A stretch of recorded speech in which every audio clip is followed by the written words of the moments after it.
Mere Christianity by Professor C.S. Lewis, Book 4, Section 5, Episode 9. And here, of course, we come to the point where my illustration about the tin soldier breaks down. In the case of real toy soldiers or statues, if one come to life, it would obviously make no difference to the rest. They are all separate, but human beings are not. They look separate because you see them walking about separately, but then we are so made that we can see only the present moment. If we could see the past, then of course it would look different. For there was a time when every man was part of his mother, and earlier still part of his father as well. And when they were part of his grandparents. If you could see humanity spread out in time as God sees it, it would not look like a lot of separate things dotted about. It would look like one single growing thing, rather like a very complicated tree. Every individual would appear connected with every other. And not only that, individuals are not really separate from God any more than from one another. Every man, woman, and child all over the world is feeling and breathing at this moment only because of God, so to speak, is keeping him going. Consequently, when Christ becomes man, it is not really as if you could become one particular tin soldier. It is as if something which is always affecting the whole human mass begins at one point to affect that whole human mass in a new way. From that point, the effect spreads through all mankind. It makes a difference to people who lived before Christ as well as to people who lived after him. It makes a difference to people who have never heard of him. It is like dropping into a glass of water one drop of something which gives a new taste or a new color to the whole lot. But of course, none of these illustrations really works perfectly. In the long run, God is no one but himself, and what he does is like nothing else. You could hardly expect it to be. What then is the difference which he has made to the whole human mass? It is just this, that the business of becoming a son of God, of being turned from a created thing into a begotten thing, of passing over from the temporary biological life into timeless spiritual life has been done for us. Humanity is already saved in principle. We individuals have to appropriate that salvation.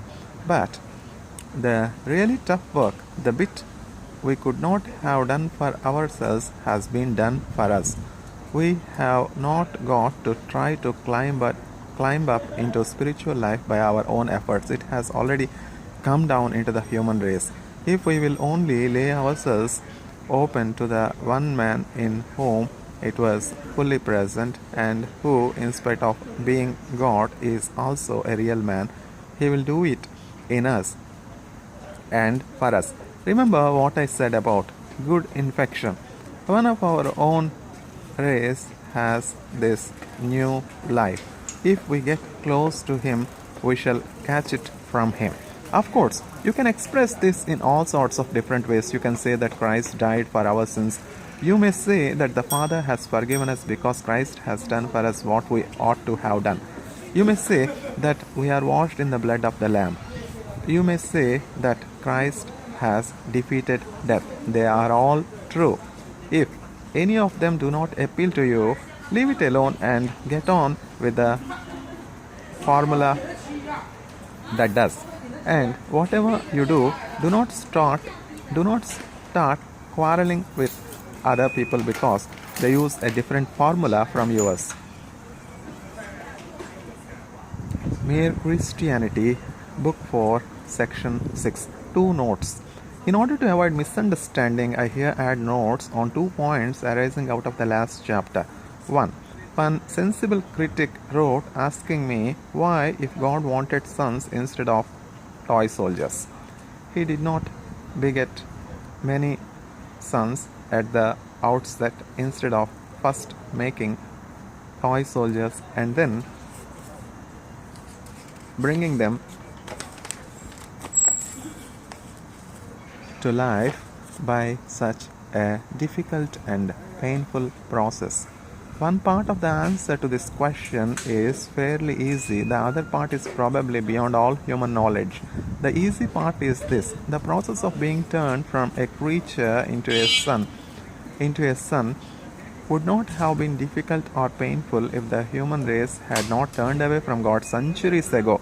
They were able to do this because He gave them free will. He gave them free will because a world of mere automata could never love and therefore never know infinite happiness. The difficult part is this: all Christians are agreed that there is, in the full and original sense, only one Son of God. If we insist on asking, but could there have been many, we find ourselves in very deep water. Have the words could have been any sense at all when applied to God?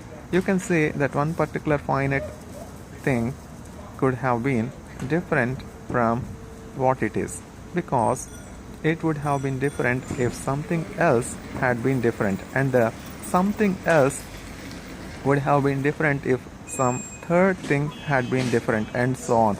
The letters on this page would have been read if the printer had used red ink, and he would have used red ink if he had been instructed to, and so on. But when you are talking about God, that is about the rock bottom, irreducible fact on which all other facts depend, it is nonsensical to ask if it could have been otherwise. It is what it is, and there is an end of the matter. But quite apart from this, I find a difficulty about the very idea of the Father begetting many sons from all eternity. In order to be many, they would have to be somehow different from one another. 2 pennies have the same shape. How are they two? By occupying different places and containing different atoms. In other words, to think of them as different, we have had to bring in space and matter. In fact, we have had to bring in nature and the created universe. I can understand the distinction between the Father and the Son without bringing in space or matter, because the one begets and the other is begotten. The Father's relation to the Son is not the same as the Son's relation to the Father. But if there were several sons, they would all be related to one another and to the Father in the same way. How would they differ from one another?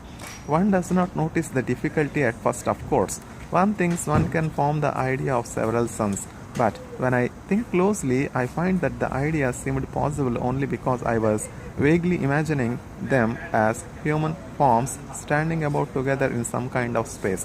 In other words, though I pretended to be thinking about something that exists before any universe was made, I was really smuggling in the picture of a universe and putting them something inside it.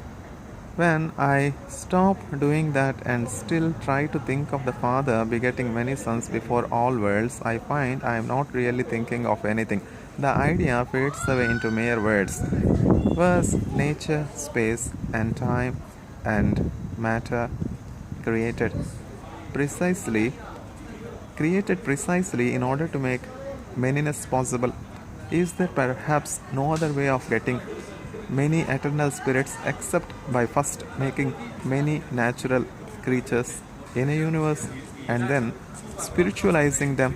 But of course, all this is guesswork. Second, the idea that the whole human race is, in a sense, one thing, one huge organism like a tree, must not be confused with the idea that individual differences do not matter or that real people Tom and Nobby and Kate are somehow less important than collective things like classes, races, and so forth. Indeed, the two ideas are opposite. Things which are parts of a single organism may be very different from one another. Things which are not may be very alike. Six pennies are quite separate and very alike. My nose and my lungs are very different, but they are only alive at all. But they are only alive at all because they are parts of my body and share its common life. Christianity thinks of human individuals not as mere members of a group or items in a list, but as organs in a body, different from one another and each contributing what no other could. When you find ourselves wanting to turn your children or pupils or even your neighbors into people exactly like yourself, remember that God probably never meant that to be that. Remember that God probably never meant them to be that. You and they are different organs, intended to do different things. On the other hand, when you are tempted not to bother about someone else's troubles because they are no business of yours, remember that though he is different from you, he is part of the same organism as you. If you forget that he belongs to the same organism as yourself, you will become an individualist. If you forget that he is a different organ from you, if you want to suppress differences and make people all alike, you will become a totalitarian. But a Christian must not be either a totalitarian or an individualist. I feel a strong desire to tell you, and I expect you feel a strong desire to tell me which of these two errors is the worst. Which of these two errors is the worst? That is, the devil getting at us? That is, the devil getting at us. He always sends errors into the world in pairs of opposites. And he always encourages us to spend a lot of time thinking which is the worst. And he always encourages us to spend a lot of time thinking which is the worst. You see why? Of course.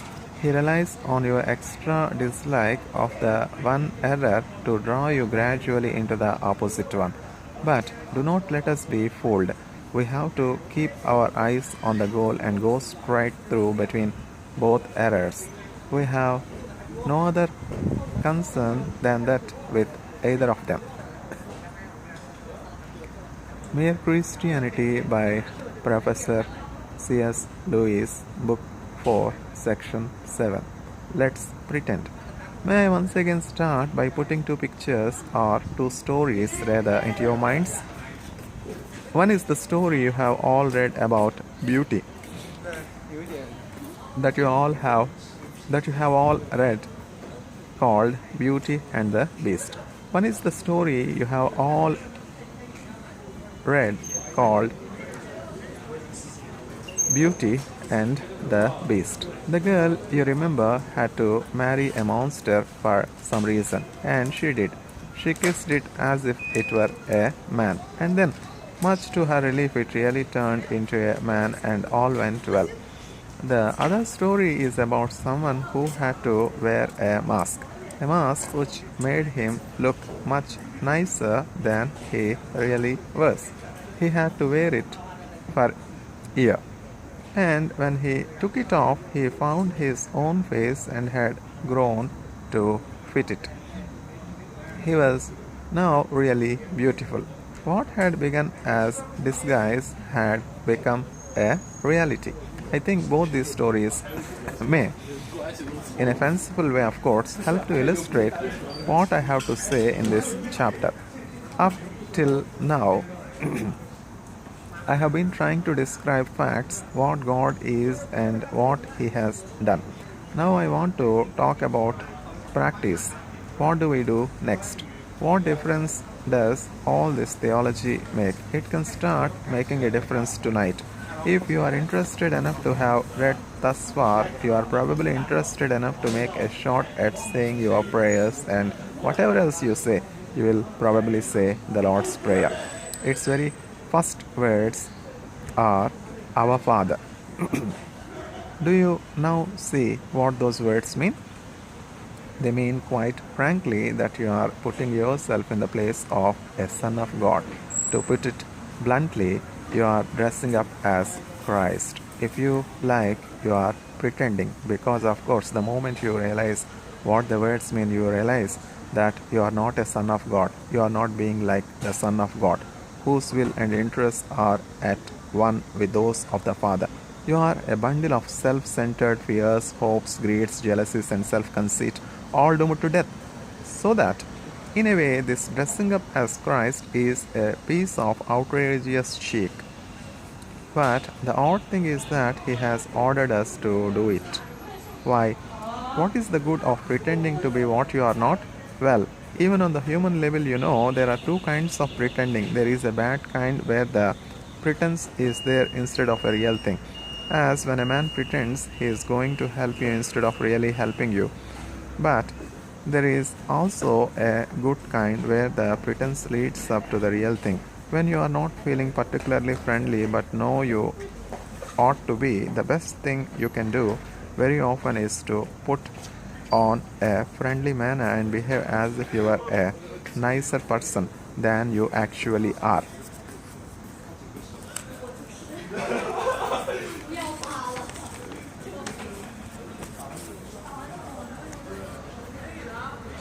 And in few minutes, as we have all noticed,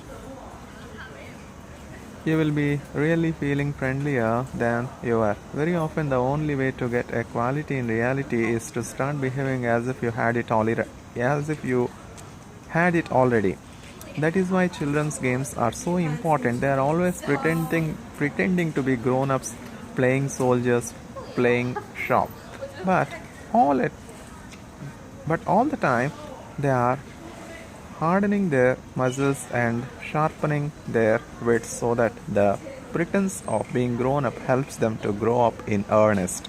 Now, the moment you realize, here I am dressing up as Christ, it is extremely likely that you will see at once some way in which at that very moment the pretense could be made less of a pretense and more of a reality. You will find several things going on in your mind which would not be going on there if you were really a son of God. Well, stop them. Or you may realize that instead of saying your prayers, you ought to be downstairs writing a letter or helping your wife to wash up. Well, go and do it. You see what is happening. The Christ Himself, the Son of God, who is man just like you and God just like His Father, is actually at your side and is already at that moment beginning to turn your pretense into a reality. This is not merely a fancy way of saying that your conscience is telling you what to do. If you simply ask your conscience, you get one result. If you remember that you are dressing up as Christ, you get a different one. There are lots of things which your conscience might not call definitely wrong, especially things in your mind, but which you will see at once you cannot go on doing if you are seriously trying to be like Christ. For you are no longer thinking simply about right and wrong, you are trying to catch the good infection from a person. It is more like painting a portrait than like obeying a set of rules. And the odd thing is that while in one way it is much harder than keeping rules, in another way it is far easier. The real Son of God is at your side. He is beginning to turn you into the same kind of thing as Himself. He is beginning, so to speak, to inject His kind of life and thought, His joy into you, beginning to turn the sit-in soldier into a live man. The part of you that does not like it is the part that is still tin. Some of you may feel that this is very unlike your own experience. You may say, I have never had the sense of being helped by an invisible Christ, but I often have been helped by other human beings. That is rather like the woman in the first war who said that if there were a bread shortage, it would not bother her house because they always ate toast.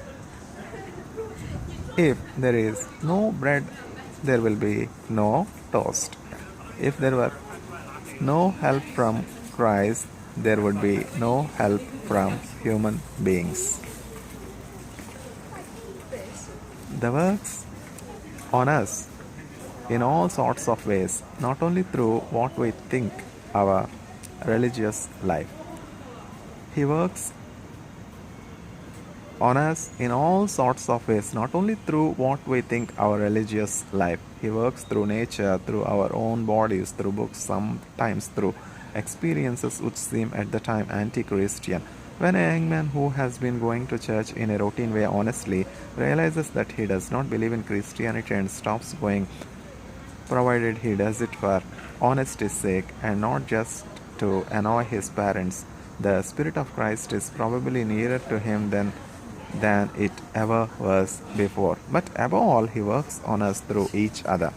Men are mirrors or carriers of Christ to other men, sometimes unconscious carriers. This good infection can be carried by those who have not got it themselves. People who are not Christians themselves helped me to Christianity. But usually it is those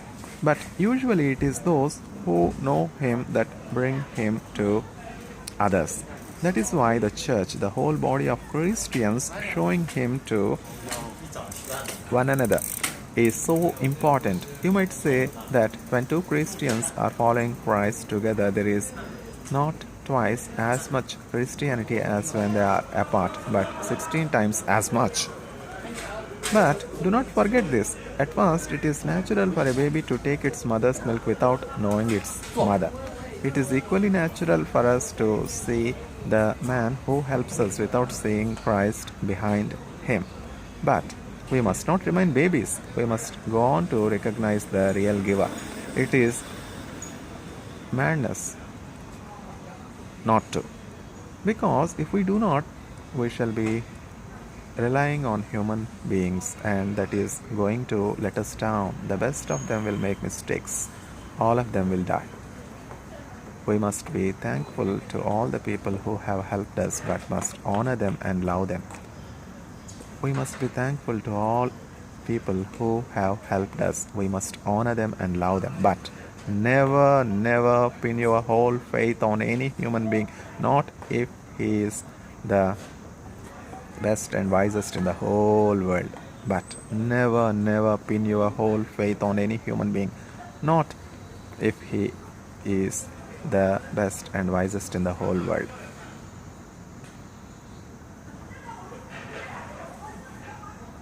There are lots of nice things you can do with sand, but do not try building a house on it.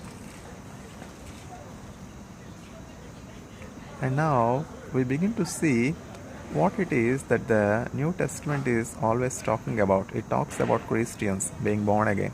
It talks about them putting on Christ, about Christ being formed in us, about Christ formed in us, about our coming to have the mind of Christ.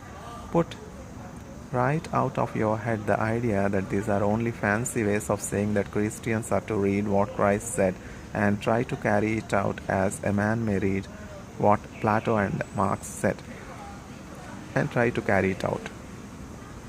They mean something much more than that. They mean that a real person, Christ, here and now, in that very room where you are saying your prayers, is doing things to you.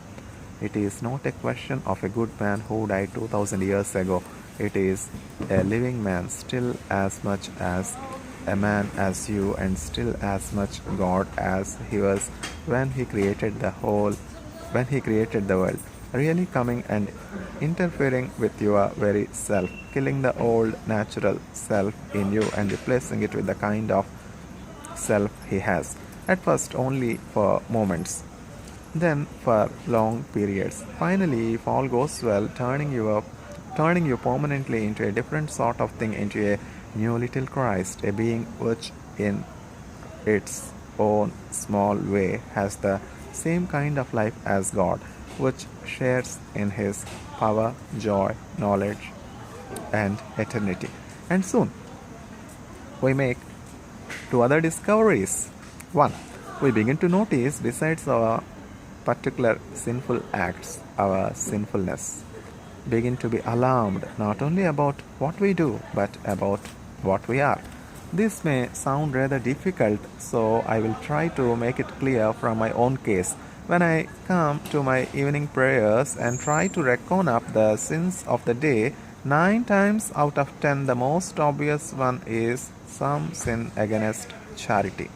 I have sulked or snapped or sneered or snubbed or stormed. And the excuse that immediately springs to my mind is that the provocation was so sudden and unexpected. I was caught off my guard. I was caught off my guard. I had not time to collect myself. Now, that may be an extenuating circumstance as regards those particular acts. They would obviously be worse if they had been deliberate and premeditated. On the other hand, surely what a man does when he is taken off his guard is the best evidence for what sort of a man he is. Surely, what pops out before the man has time to put on a disguise is the truth. Surely, what pops out before the man has time to put on a disguise is the truth. If there are rats in a cellar, you are most likely to see them if you go in very suddenly. But the suddenness does not create the rats, it only prevents them from hiding. In the same way, the suddenness of the provocation does not make me an ill tempered man, it only shows me what an ill tempered man I am. The rats are always there in the cellar, but if you go in shouting and noisily, they will have taken cover before you switch on the light.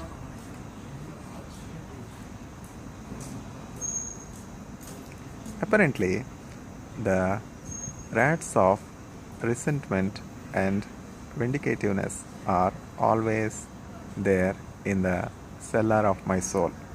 Now that cellar is out of reach of my conscious will, I can to some extent control my acts. I have no direct control over my temperament. And if, as I said before, what we are matters even more than what we do. If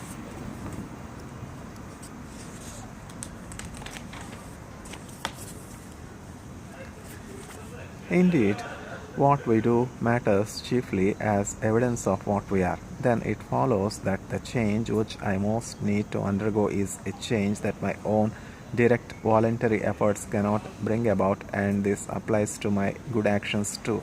How many of them were done for the right motive? How many for fear of public opinion or a desire to show off? How many from a sort of obstinacy or sense of superiority which in different circumstances might equally had led to some very bad act, but I cannot by direct moral effort give myself new motives. After the first few steps in the Christian life, we realize that everything which really needs to be done in our souls can be done only by God. And that brings us to something which has been very misleading in my language up to now. Second, I have been talking as if it were we who did everything. In reality, of course, it is God who does everything. We, at most, allow it to be done to us. In a sense, you might even say it is God who does the pretending. The three personal God, so to speak, sees before him, in fact, a self centered, greedy, grumbling, rebellious human animal. But he says, let us pretend that this is not a mere creature but our son. It is like Christ in so far as it is a man, for he became man. Let us pretend that it is also like him in spirit. Let us treat it as if it were what in fact it is not. Let us pretend in order to make the pretense into a reality. God looks at you as if you are a little Christ. Christ stands beside you to turn you into one. I dare say this idea of a divine make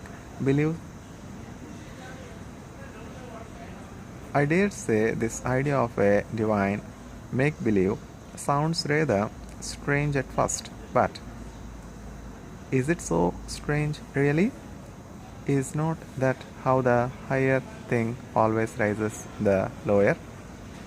A mother teaches her baby to talk by talking to it as it is understood long before it really does. We treat our dogs as if they were almost human. That is why they really become almost human in the end. Mere Christianity by Professor C.S. Lewis, Book 4, Section 8. Is Christianity hard or easy? In the last chapter, we were considering the Christian idea of putting on Christ or first dressing up as a son of God in order that you may finally become a real son. What I want to make clear is that this is not one among many jobs a Christian has to do, and it is not a sort of special exercise for the top class. It is the whole of Christianity. Christianity offers nothing else at all, and I should like to point out how it differs from ordinary ideas of morality and being good. The ordinary idea which we all have before we become Christians is this: we take as starting point our ordinary self with its various desires and interests. When we then admit that something else, call it morality or decent behavior or the good of society, he claims on this has claims on this self. We then admit that something else, call it morality or decent behavior or the good of society, has claims on this self, claims which interfere with its own desires. What we mean by being good is giving in to those claims. Some of the things the ordinary self wanted to do turn out to be what we call wrong.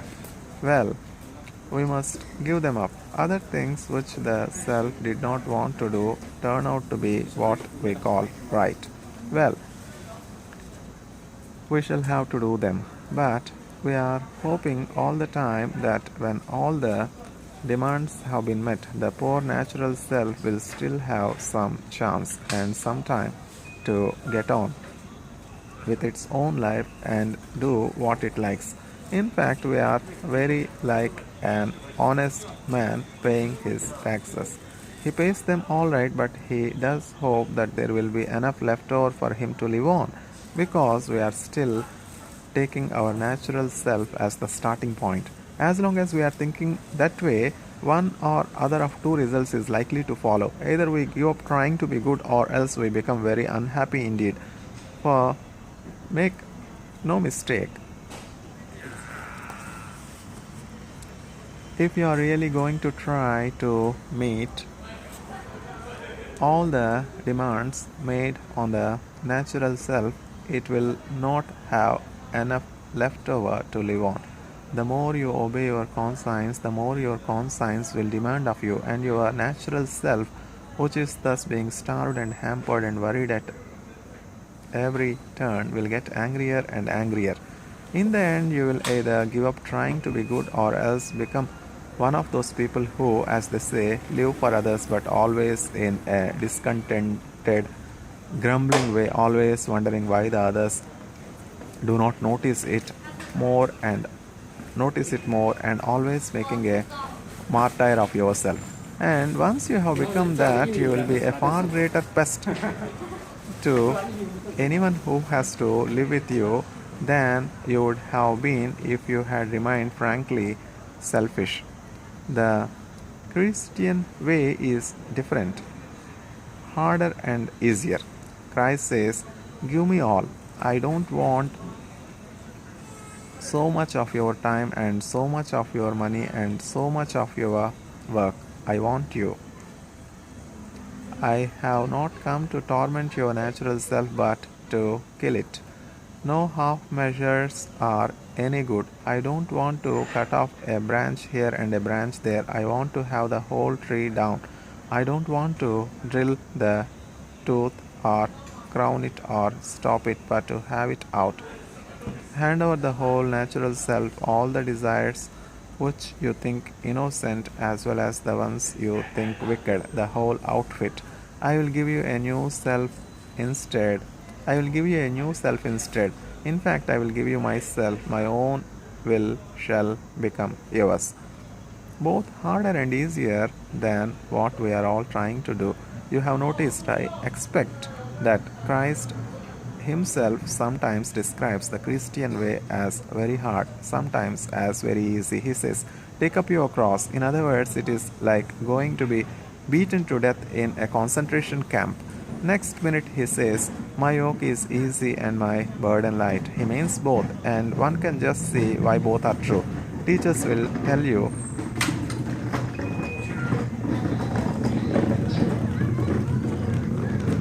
that the laziest boy in the class is the one who works hardest in the end.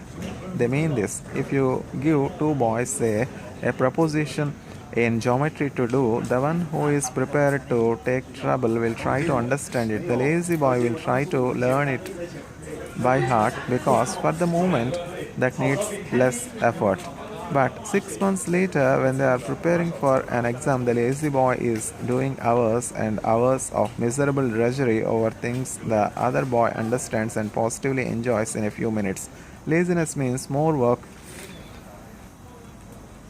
in the long run. Or look at it this way: in a battle or in mountain climbing, there is often one thing which it takes a lot of pluck to do, but it is also in the long run the safest thing to do. If you funk it, you will find yourself hours later in far worse danger. The cowardly thing is also the most dangerous thing.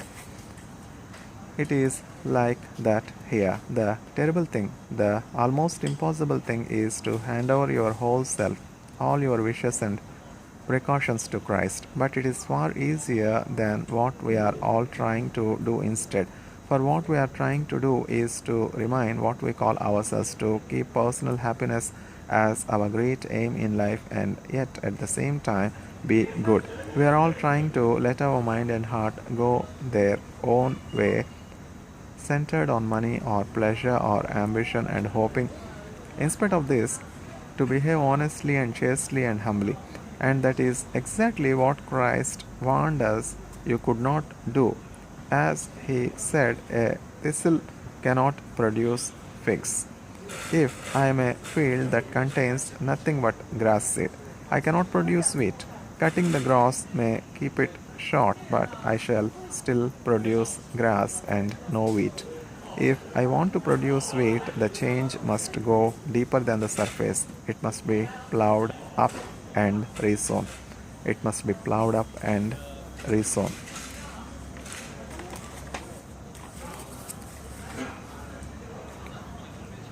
That is why the real problem of the Christian life comes where people do not usually look for it.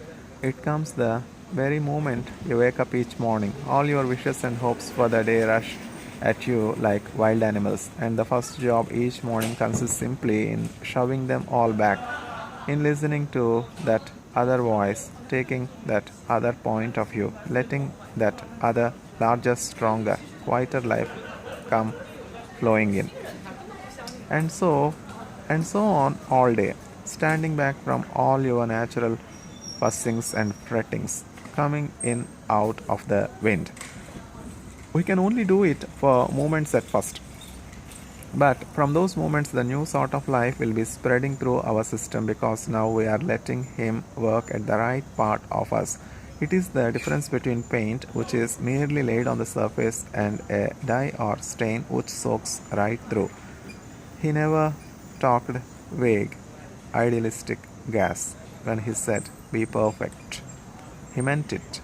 He meant that we must go in for the full treatment. It is hard, but the sort of compromise we are all hankering after is hard. In fact, it is impossible. It is impossible. It may be hard for an egg to turn into a bird. It would be a jolly sight harder for it to learn to fly while remaining an egg. We are like eggs at present, and you cannot go on indefinitely being just an ordinary decent egg. We must be hatched or go bad. May I come back to what I said before? This is the whole of Christianity. There is nothing else. It is so easy to get muddled about that. It is easy to think that the church has a lot of different objects: education, building, missions, holding services, just as it is easy to think the state has a lot of different objects: military, political, economic, and whatnot. But in a way, things are much simpler than that. The state exists simply to promote and to protect the ordinary happiness of human beings in this life. A husband and wife chatting over a fire, a couple of friends having a game of darts in a pub, a man reading a book in his own room and or digging in his own garden or digging in his own garden. That is what the state is there for. And unless they are helping to increase and prolong and protect such movements, all the laws, parliaments, armies, courts, police, economics, etc., are simply a waste of time. In the same way, the church exists for nothing else but to draw men into Christ, to make them like Christ's. If they are not doing that, all the cathedrals, clergy, missions, sermons, even the Bible itself are simply a waste of time. God became man for no other purpose. It is even doubtful, whether the whole universe was created for any other purpose. It says in the Bible that the whole universe was made for Christ, and that everything is to be gathered together in Him. I do not suppose any of us can understand how this will happen as regards the whole universe. We do not know what, if anything, lives in the parts of it that are millions of miles away from this earth. Even on this earth, we do not know how it applies to things other than men. After all, that is what you would expect. We have been shown the plan only in so far as it concerns ourselves. I sometimes like to imagine that I can just see how it might apply to other things. I think I can see how the higher animals are, in a sense, drawn into man when he loves them and makes them as he does, much more nearly human than they would otherwise be. I can even see a sense in which the dead things and plants are drawn into man as he studies them and uses and appreciates them. And if there were intelligent creatures in other worlds, they might do the same with their worlds. It might be that when intelligent creatures entered into Christ, they would, in that way, bring all the other things in along with them. But I do not know. It is only a guess. What we have been told is how we, men, can be drawn into Christ, can become part of that wonderful present which the young prince of the universe wants to offer to his father. That present which is himself and therefore us in him. It is the only thing we were made for, and there are strange, exciting hints in the Bible that when we are drawn in, a great many other things in nature will begin to come right. The bad dream will be over. It will be morning.